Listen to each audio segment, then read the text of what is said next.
दैनिक जागरण का संपादकीय डिक्टेशन। गति 100 शब्द प्रति मिनट। स्टार्ट होगा 5 सेकेंड बाद।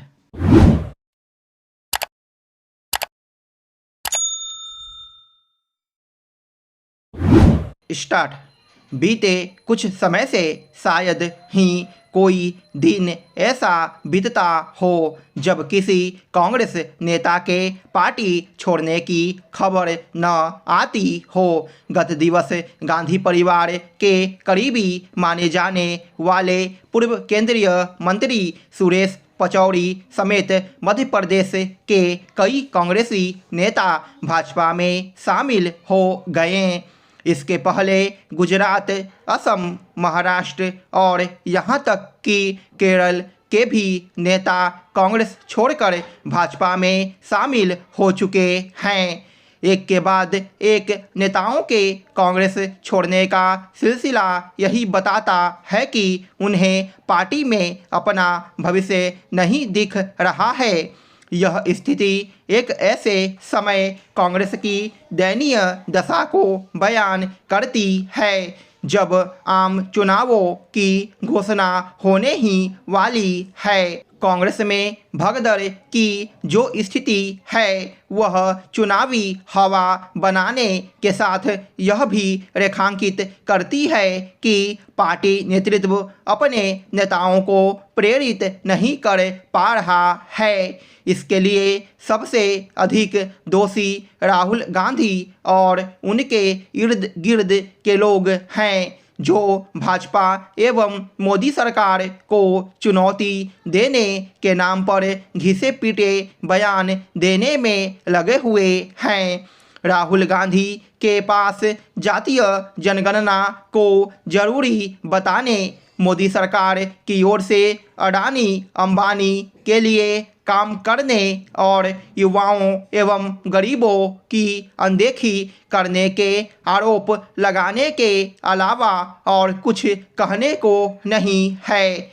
एक संकट यह भी है कि वह जो समस्याएं गिनाते हैं उनका कोई कारगर समाधान पेश करने के स्थान पर उन समाजवादी और वामपंथी नीतियों की वकालत करते दिखते हैं जो पहले ही नाकाम हो चुकी है।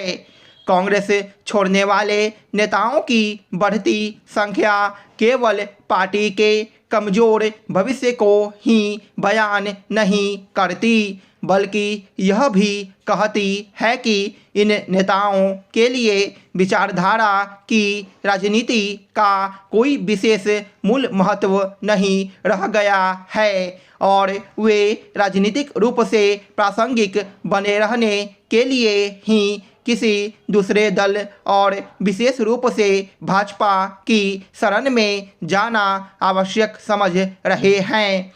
राजनीतिक महत्वाकांक्षा के चलते कांग्रेस छोड़कर अपने पाले में आ रहे नेताओं से भाजपा को सावधान रहना होगा क्योंकि वे तनिक प्रतिकूल परिस्थितियां देखते ही उसका साथ छोड़ भी सकते हैं। ठीक वैसे ही जैसे उत्तर प्रदेश के पिछले विधानसभा चुनाव के पहले स्वामी प्रसाद मौर्य और 2 अन्य मंत्रियों ने भाजपा छोड़कर उसके खिलाफ माहौल बनाने का काम किया था। कांग्रेस से भाजपा में आ रहे नेता उसके अपने नेताओं को उपेक्षित करने का काम भी कर सकते हैं। ऐसे नेता दावा कुछ भी करें, वे आम चुनावों में भाजपा का प्रत्याशी बनकर चुनाव जीतने या फिर राज्यसभा अथवा विधान परिषद सदस्य बनने की चाह में ही कांग्रेस छोड़ रहे हैं। अपने पक्ष में चुनावी माहौल बनने और जनाधार बढ़ने के लोभ में दूसरे दलों के नेताओं को अपना रही भाजपा को इस पर गौर करना चाहिए कि क्या ऐसे नेता उसकी विचारधारा को पूरी तौर पर आत्मसात कर पाएंगे।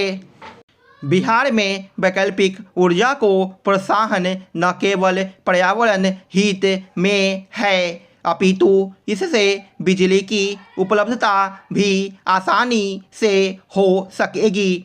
सरकार सौर ऊर्जा के क्षेत्र में जो पहल कर रही है उसके सकारात्मक परिणाम की आशा की जानी चाहिए। यह प्रयास अवश्य करना होगा कि लोग इसके प्रति जागरूक हों और उन तक व्यवस्था आसानी से पहुंच सके। जल जीवन हरियाली अभियान के तहत राज्य के जिलों में स्थित 8,000 छोटे भवनों पर ग्रिड से जुड़े सोलर सिस्टम लगाए जाएंगे, जिससे करीब 200 मेगावाट बिजली का उत्पादन हो सकेगा। अभी यह पहल सरकारी भवनों व कार्यालयों में की जा रही है। आगे चलकर इसे और विस्तार दिया जा सकता है।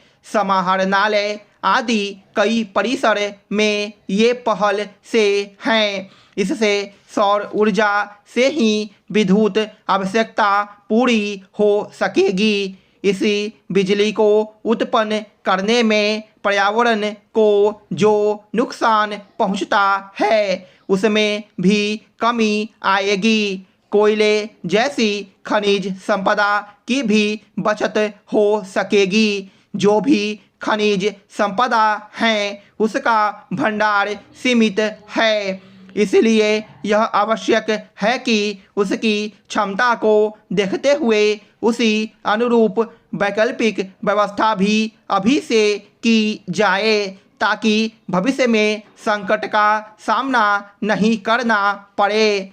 पूरी दुनिया ऊर्जा के वैकल्पिक स्रोत की दिशा में गंभीर है।